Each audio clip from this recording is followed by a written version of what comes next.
Hello students, आज के video class में हम रासायनिक अभिक्रियाओं के प्रकार के बारे में पढ़ेंगे। जैसा कि हमने प्रीवियस क्लासेस में भी इसके कुछ टाइप्स के बारे में पढ़ा। संयोजन अभिक्रिया के बारे में हमने पढ़ा, वियोजन या अपघटन अभिक्रिया, विस्थापन अभिक्रिया, द्विविस्थापन अभिक्रिया एवं उपचयन एवं अपचयन अभिक्रिया के बारे में हमने पढ़ा था। और आज के इस क्लास में मैं इसको एक बार पुनः रिवाइज करा दे रहा हूँ, रासायनिक अभिक्रियाओं के प्रकार। तो आइए हम पढ़ते हैं आज रासायनिक अभिक्रियाओं के प्रकार के बारे में। तो हमारा पहला रासायनिक अभिक्रिया होता है संयोजन अभिक्रिया। संयोजन अभिक्रिया क्या होता है? जब दो यौगिक या दो से अधिक यौगिक एक दूसरे से अभिक्रिया करके केवल एक ही उत्पाद बनाते हैं, तो इस प्रकार के रासायनिक अभिक्रिया को संयोजन अभिक्रिया कहते हैं। यहाँ नीचे आप देख सकते हैं कार्बन C प्लस ऑक्सीजन। यहाँ पर कार्बन ऑक्सीजन से अभिक्रिया करके कार्बन डाइऑक्साइड गैस का निर्माण कर रहा है और इस अभिक्रिया में ऊर्जा भी मुक्त हो रही है। तो इसलिए इस अभिक्रिया को संयोजन अभिक्रिया कहेंगे, क्योंकि यहाँ पर कार्बन और ऑक्सीजन दो अभिकारक आपस में जुड़ करके कितने उत्पाद बना रहे हैं? केवल एक उत्पाद, और यह है कार्बन डाइऑक्साइड। तो इस प्रकार की अभिक्रिया को संयोजन अभिक्रिया कहते हैं। और भी बहुत सारे एग्जाम्पल्स हैं, जैसे S plus O2 is equal to SO2। Sulphur oxygen से क्रिया करके सल्फ़र डाइऑक्साइड बनाता है। नाइट्रोजन ऑक्सीजन से क्रिया करके नाइट्रोजन डाइऑक्साइड बनाता है, यानी N2 plus O2 is equal to NO2। तो इसको भी बैलेंस किया जा सकता है, 2N2 plus O2 is equal to 2NO2। तो यहाँ कहने का मेरा तात्पर्य यह है कि जब दो पदार्थ एक दूसरे से अभिक्रिया करके केवल एक ही उत्पाद बनाते हैं, तो इस प्रकार के अभिक्रिया को संयोजन अभिक्रिया कहते हैं। संयोजन अभिक्रिया में एनर्जी भी मुक्त होती है, और इस एनर्जी के मुक्त होने के कारण संयोजन अभिक्रिया को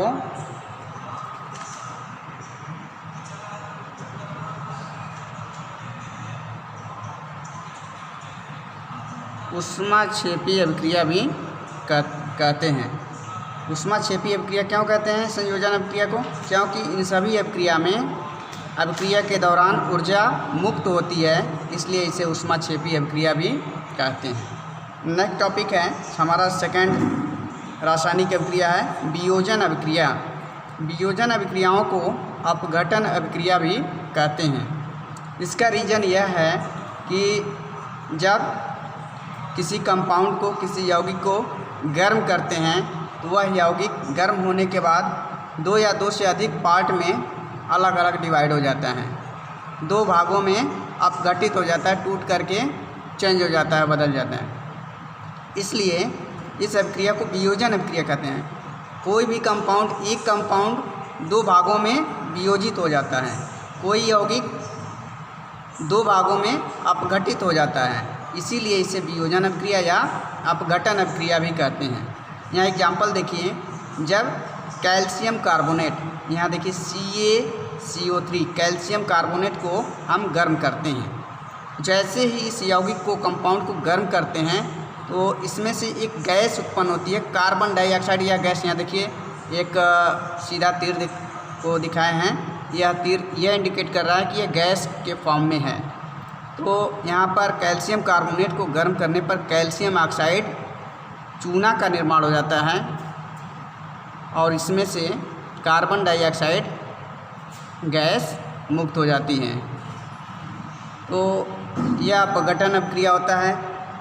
ऊष्मा के प्रभाव से, हीट देने से एक यौगिक दो भाग में डिवाइड हो गया है, तो इसे वियोजन अभिक्रिया या अपघटन अभिक्रिया भी कहते हैं। तीसरा हमारा रासायनिक अभिक्रिया है विस्थापन अभिक्रिया।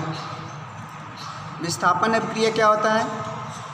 जब किसी रासायनिक अभिक्रिया में कोई अधिक सक्रिय पदार्थ परमाणु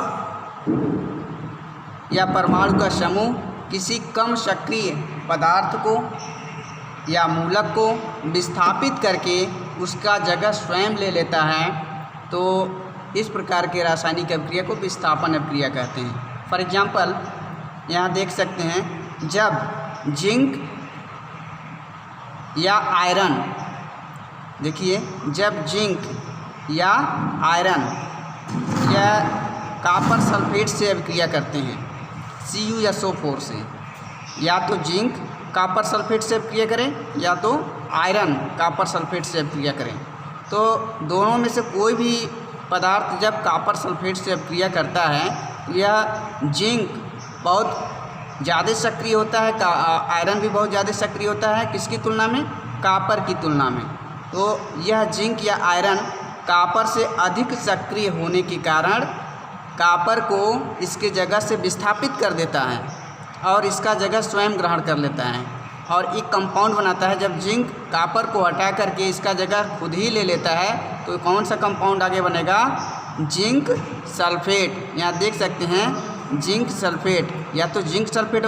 और यदि आयरन कॉपर सल्फेट से क्रिया कर रहा है तो कॉपर अधिक या आयरन ज़्यादा सक्रिय होगा और सल्फेट के साथ अटैच होकर के आयरन सल्फेट बनाएगा, कॉपर को विस्थापित कर देगा। यहाँ देखिए कॉपर अलग हो गया, कॉपर अलग हो जाता है, इसको विस्थापित कर देता है और यहाँ पर जिंक सल्फेट, या तो यदि जिंक से अभिक्रिया किया तो जिंक सल्फेट, और यदि आयरन से कॉपर सल्फेट अभिक्रिया किया तो आयरन सल्फेट कंपाउंड बन जा रहा है।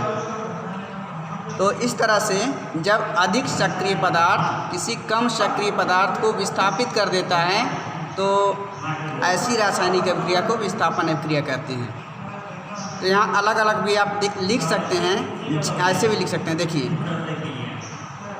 Zinc plus CuSO4 is equal to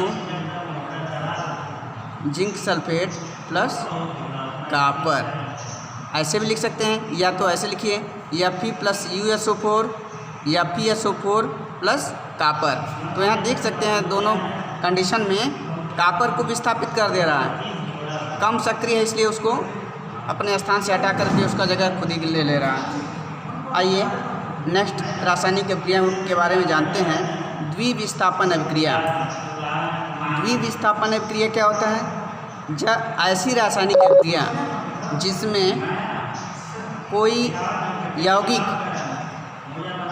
दो यौगिकों के बीच आयनों की अदला बदली होती है, तो इस प्रकार के रासायनिक अभिक्रिया को द्विविस्थापन अभिक्रिया कहते हैं। दो यौगिक के बीच में आयनों का विस्थापन, आयनों का विनिमय, इसीलिए इसके नाम से कोई देख सकते हैं द्विविस्थापन।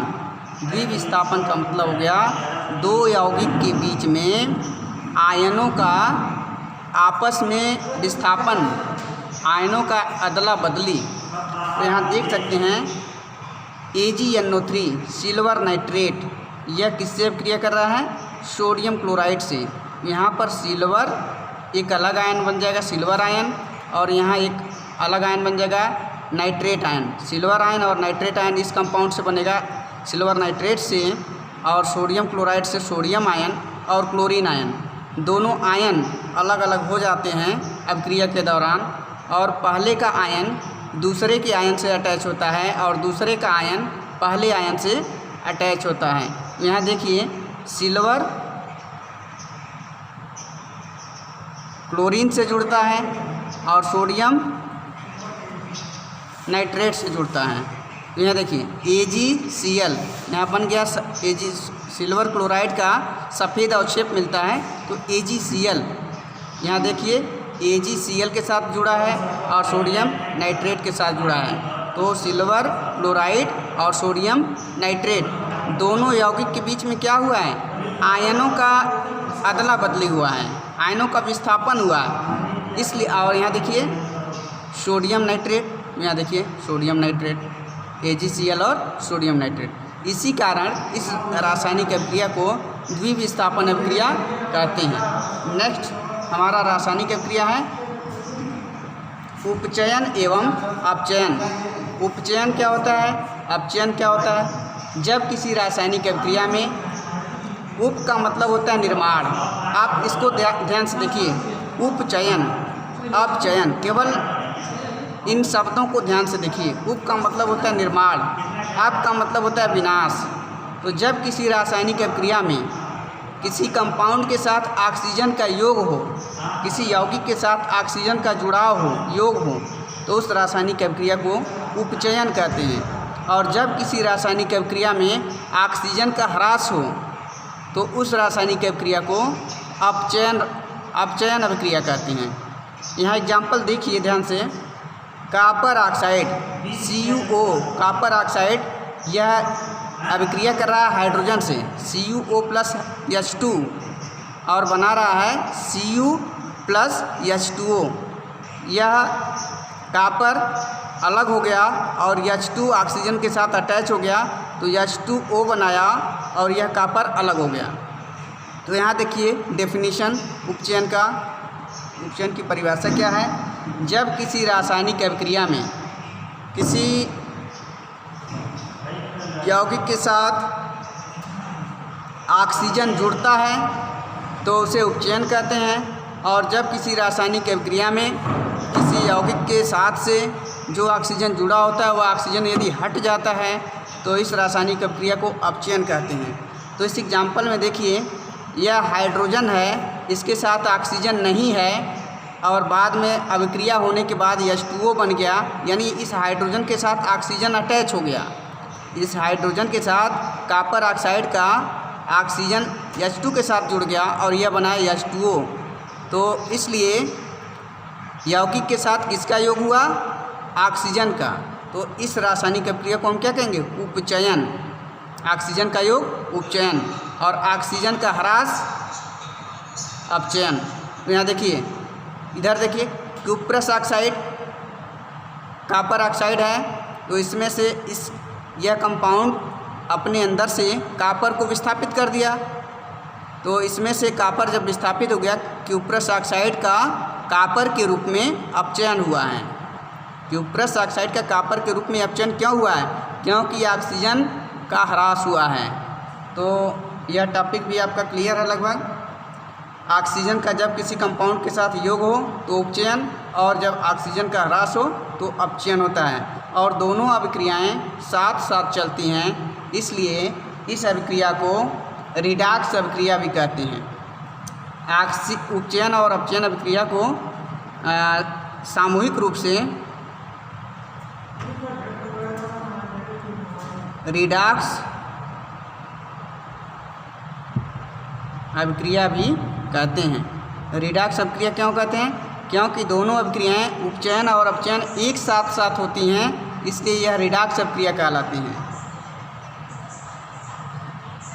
ऑक्सी अपचयन भी कहते हैं रिडॉक्स अभिक्रिया। नेक्स्ट टॉपिक देखिए, संक्षारण। हमारा नेक्स्ट टॉपिक है संक्षारण। देखिए, संक्षारण क्या होता है? संक्षारण का मतलब होता है जंग लगना। जब किसी धातु का अम्ल उस इन्वायरमेंट में उपस्थित अम्ल या आर्द्रता का मतलब होता है नमी के साथ अभिक्रिया होता है तो उसके ऊपर जंग लग जाता है। वह एक एक परत करके छोड़ने लगता है और इस पदार्थ को इस तरह से एक एक परत छोड़ने की क्रिया को जंग लगना या संक्षारित होना कहते हैं। तो देखिए, संक्षारण क्या होता है? संक्षारण का मतलब यह होता है कि कोई धातु अपने वातावरण में उपस्थित नमी से अभिक्रिया करके अपने ऊपर ऑक्साइड बना लेता है। नमी से अभिक्रिया होता है तो क्या होता है? नमी में उपस्थित वह धातु ऑक्सीजन से अभिक्रिया करता है और एक एक परत करके ऑक्सीजन और जल से अभिक्रिया करके वह छोड़ने लगता है, एक एक परत हटने लगता है। फॉर एग्जांपल, लोहे को यदि आप देख लीजिए, लोहा क्या करता है? ऑक्सीजन से क्रिया करता है और यह लोहे का ऑक्साइड बनाता है। ऑक्साइड, लोहे का ऑक्साइड, तो जिसे जंग कहते हैं। तो यह जंग क्यों लगता है? वायुमंडल में उपस्थित नमी से ऑक्सीजन से अभिक्रिया होता है लोहे की, लोहा या Fe लोहा होता है, तो इसके अभिक्रिया से ऑक्साइड बनता है और यही ऑक्साइड लोहे का ऑक्साइड जंग कहलाता है। हमारा नेक्स्ट टॉपिक है विकृत गंधिता। विकृत गंधिता क्या होता है? जब कोई भी खाद्य पदार्थ जिसमें तेल की मात्रा पड़ी होती है, अर्थात तेल युक्त या हम कह सकते हैं वसा युक्त खाद्य पदार्थ जब लंबे समय तक रखा होता है, अधिक समय से रखा होता है, तो अधिक समय के बाद जब उस खाद्य पदार्थ को हम खाते हैं तो उसके स्वाद और गंध क्या होते हैं? चेंज हो जाते हैं, बदल जाते हैं। इस प्रकार से कोई भी तेल युक्त पदार्थ, वसा युक्त पदार्थ को अधिक लंबे समय तक रखने से उसके स्वाद और गंध बदल जाते हैं। ऐसा क्यों होता है? इसका रीज़न होता है उपचयन। उस खाद्य पदार्थ के साथ ऑक्सीजन से अभिक्रिया हो जाती है और ऑक्सीजन से अभिक्रिया होने के कारण उसका स्वाद और गंध दोनों चेंज हो जाता है। तो इस अभिक्रिया को, इस प्रकार किसी खाद्य सामग्री के स्वाद और गंध बदलने की क्रिया को विकृत गंधिता कहते हैं। विकृत मतलब बदल जाना, गंधिता मतलब गंध बदल जाना। और गंध कैसे बदलता है? जब लंबे समय तक तेल युक्त पदार्थ को रखेंगे तो उसके स्वाद और गंध दोनों चेंज हो जाते हैं। इसका रीजन, इसका कारण उपचयन होता है। उपचयन का मतलब उस खाद्य पदार्थ के अगल बगल उसके वायुमंडल में, उसके वातावरण में जो भी ऑक्सीजन उपस्थित होता है, उस ऑक्सीजन से उसकी अभिक्रिया हो जाती है और वही ऑक्सीजन उसके स्वाद और गंध दोनों को चेंज कर देता है। इसीलिए चिप्स के पैकेट को देखिए आप ध्यान से, उसमें गैस भरा होता है चिप्स के पैकेट में, और उस पैकेट से क्या होता है? ऑक्सीजन गैस को निकाल दिया जाता है और ऑक्सीजन गैस की जगह पर नाइट्रोजन गैस को उस पैकेट में भर दिया जाता है। चिप्स के पैकेट में ऑक्सीजन गैस नहीं होता है, ऑक्सीजन गैस को निकाल दिया जाता है मशीन्स के माध्यम से और नाइट्रोजन गैस को भर दिया जाता है। इसीलिए चिप्स के पैकेट लंबे समय तक रहते हैं तो भी इसके स्वाद और गंध एक समान होते हैं, स्वादिष्ट लगते हैं, उसके स्वाद और गंध में कोई परिवर्तन नहीं होता है और वह अपने स्वाद में बने रहते हैं। तो विकृत गंधिता क्या होती है? किसी भी वसायुक्त खाद्य पदार्थ को लंबे समय तक जब रखते हैं तो ऑक्सीजन से क्रिया करके उसका उपचयन हो जाता है और उसके स्वाद गंध दोनों बदल जाते हैं और इस पूरी प्रक्रिया को विकृत गंधिता कहते हैं।